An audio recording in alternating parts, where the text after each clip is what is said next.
The Steelers could be signing some new players for training camp. Also, Brandon Aiyuk updates. And we'll go over some of the Steelers that made the NFL's top 100 list so far. All that and more. Big Deep News. Obviously, the Steelers are reporting to training camp today. And we're probably going to have a lot to talk about with that. At some point today, they're obviously going to do some interviews. We're going to get some sound bites, and then in the days following, it's going to be reports coming from training camp on how the players are doing, how the players are playing, and then also highlights from training camp. So we're going to have a ton from training camp to react to over the next however many days and weeks, and then preseason is going to be happening. But I figured before we get into that heavy, why not just tie up some loose ends about Steeler news that has dropped over the last 2 or 3 days. And leading off, we got some tryouts. We got a quarterback and 3 receivers that the Steelers have tried out. And I think it was just yesterday. Was it yesterday or 2 days ago? It was quarterback Ben Dinucci, and then the 3 receivers, Tariq Black, Who?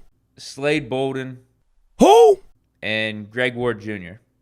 We know who Greg Ward Jr. is because he played for the Eagles for a little bit a few years ago. Actually got some PT, actually got some starters minutes at the end of 2020 because their receiving core was so decimated. He actually scored a touchdown against us in that COVID year, 2020. Remember that? Us versus the Eagles, Heinz Field completely empty. Big Ben, I think, did he throw for 4 touchdowns? He either threw for 3 or threw for 4. Claypool had 4 total touchdowns. I think 1 or 2 of them was rushing. But randomly, Greg Ward Jr. scored a touchdown against us, and I think we made a hero out of someone else. It was Travis Fulgham, another no-name receiver that went off against us. So anyway, we know who Greg Ward Jr. is. That's why I'm not going to drop the Snoop meme on him. And then with Ben Dinucci, the reason I didn't drop the Snoop meme on him either is because we're kind of familiar with him. We actually got to see him make a start for the Cowboys a year or so ago. But he's been a journeyman third stringer in the league. Bounced around a little bit, like practice squads, borderline on teams' 53-man roster for the Cowboys and Broncos. But has also played in the XFL a little bit. But the main reason why I didn't drop the Snoop meme for him is because he has a connection to Pittsburgh. He played high school ball at Pine Richland and then also played college ball at Pitt for a little bit before getting supplanted by Kenny Pickett at the end of 2017. And then he had to transfer to James Madison University. Really, with these tryouts, not a big deal at all. I mean, we haven't even signed them, so we might not even be seeing them at all, any of these guys during training camp. But if we were to sign any of these dudes, Ben Dinucci, he's just competing with John Rice Plumlee and Kyle Allen to try to be QB3. And then with the receivers, Greg Ward Jr. would obviously have the best chance of this group to make the roster because of his experience, and he's got a little bit of that connection with Andy Weidel, obviously, because Weidel was with the Eagles in their front office for a minute, and Greg Ward Jr. was there while Weidel was there. Yeah, he would have the best chance, but he's competing to be, wide receiver 5, wide receiver 6. Just like a bunch of those other receivers that we currently have on the roster right now. But I don't really expect much from any of these guys. If they were to make the roster or get signed, I would just view them as camp bodies. But if you guys think differently, let me know in the comments. Next, we got Brandon Aiyuk. He is reporting to 49ers camp despite his trade request and despite the obvious unhappiness that he has towards the 49ers organization and the contract talks that have taken place over this offseason. All right. I don't think it means anything, I guess, that big one way or the other. Whether you're talking about, now that he's reporting to camp, is he more likely not to get traded? But then on the flip side of it, because he's reporting to camp, is he still going to be traded? I don't think it really means one way or another. I guess you lean more that potentially him and the Niners can get a deal done because he's actually going to be in the building. His face is going to be around. But, I mean, I think it's just more about Brandon Aiyuk being smart about this and not wanting to get fined by not reporting to camp. That's what I think. I mean, we'll obviously have to find out about what his temperature is once he gets there. I don't know if he's going to be doing interviews. I don't know if the Niners are going to shield him from that.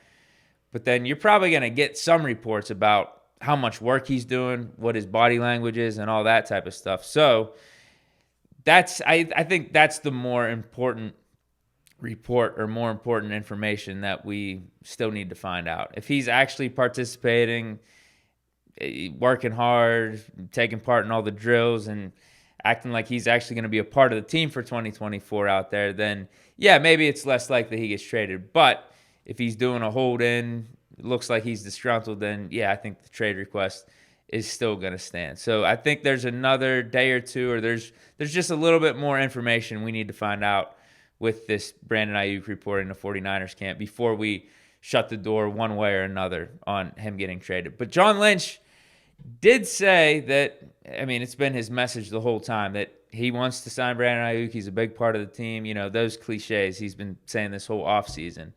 But he did leave the door open. I think this is the first time he actually left the door open and saying, like, yeah, we are going to be open for offers. We are going to look at every opportunity here. So there you go. Last, let's go over the NFL top 100. I think it wouldn't be the top 30. It would be the bottom 30 has dropped. So it's numbers 100 to 70 on the list. And the NFL top 100 is players vote on this throughout last season. I think they just, they vote on their top 100 players, and then NFL.com or NFL Network, whoever it is, they combine all of the players' answers and come up with this top 100 list. It's supposed to mean more because it's voted on by the players, but there's so many times this list is just half-assed backwards that, you question whether or not the actual players playing in the NFL know ball. And honestly, to start off this 2024 list with this bottom 30, I'm thinking that way again this year because, we'll get into the Steelers. They got Minkah Fitzpatrick and Cam Hayward on this list so far, but they got Aaron Rodgers at 92, and I think Kirk Cousins in like the 80s or something. So they have Kirk Cousins ranked above Aaron Rodgers. It's kind of stupid. I get Aaron Rodgers was out last year, but I mean, if you're talking about guys you're taking going into 2024, you're taking Aaron Rodgers over Kirk Cousins. Is anyone debating that? That's just stupid. I get it maybe because they're answering these lists or making their rankings in the middle of 2023 or maybe even towards the end of 2023, and Aaron Rodgers was hurt, so he's out of sight, out of mind. But still, bro. I mean, Kirk Cousins was hurt too. And you still have him ranked higher than Aaron Rodgers. It doesn't add up. They got Justin Herbert at 75. That's just way too low. He's one of like the best 6 or 7 quarterbacks in the league. You got him at 75. He was hurt for half the year too. So, maybe it's just a slip of the mind, just being forgetful that these guys are still in the league because they were injured. But I think that's ridiculous. But let's get into the Steelers. They have Cam Hayward at 98, Minkah Fitzpatrick at 79. Cam Hayward at 98, I'm not stressing about. I don't know if Cam should be stressing about either because like Rodgers and Herbert, he was hurt for half the year. He was hurt for the first half, though. He was actually able to finish the season playing. But, I mean, it took Cam a little bit to get up to speed whenever he got back. And then we got to see flashes of prime Cam here and there. But, it's pretty evident he wasn't prime Cam Hayward out there. It wasn't the Cam Hayward type of play that we're used to. So I would take 98. I would take it. Last year, he was in the top 50, so this is a drop-off for him. But we did get to see a little bit of a drop-off in play from Cam last year, and he was hurt for half the season. So I would take 98. I would take still being on the list. I wouldn't have been surprised if he didn't make the list at all. So 98 ain't terrible. And then Minkah Fitzpatrick at 79. This is almost like the Aaron Rodgers at 92, Justin Herbert at 75. This is a snub. This is just flat out right stupid. I get he was banged up a little bit. We didn't get the Minkah ball. We didn't get the splash plays from him. But he's the best safety in the league. I think last year he was in the top 20. I think I checked this before I hopped on here. He was 16.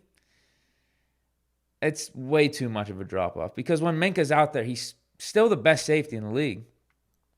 He's still having impact. Like, he's still incredible.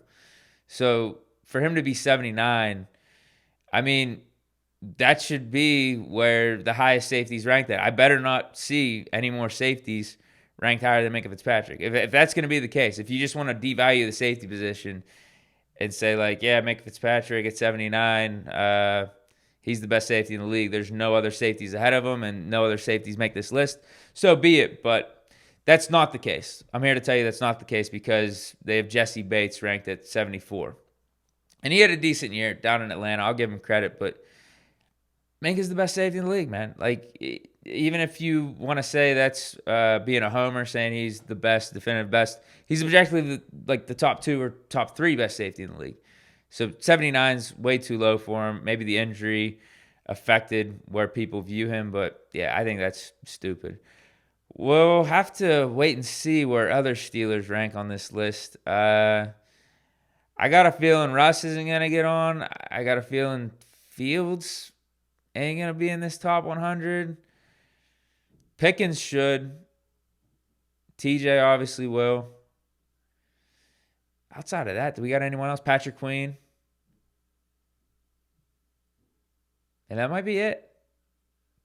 That might be it. I don't think Keanu Benton's going to get in there. Maybe JPJ. JPJ might get on there too.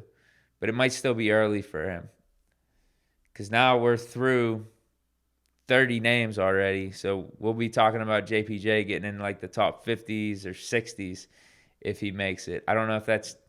I mean, he was playing like a top 5 corner in the second half of the season. So, like, I don't think that would be necessarily a stretch. Like, he legitimately, probably when the season ended, you could say he was top 10, right? Top 10, maybe even top 6, top 7. But now he's going into year 2. We expect him to even be better this year. So, yeah, like, we view JPJ very highly. We expect very, very high things from him this year. But, yeah, there's only going to be a few more Steelers, I think, in this top 100. And whatever. We'll let our play do the talking in 2024 and shut up these haters, shut up the doubters, because I think the Steelers team is going to be really good. I think a lot of us are in agreement on that. But that's it for today's show. We got the podcast at 12:30 today. We got a bump up in time, so stop through over there. And then might be doing another video later. Probably doubtful. You guys will probably see me again tomorrow reacting to whatever takes place at training camp for the first day of reporting. And then, yeah, we're going to be on our way, man. Yeah, it's NFL time, man. The season's here. Training camp, preseason, regular season. We're going to be doing this all the way until February, hopefully. And then, it just comes right back around in March because then you're talking about free agency and draft and everything. So the dog days of summer officially over. We're back. So I hope you guys enjoyed today's episode. Stay chilling and peace.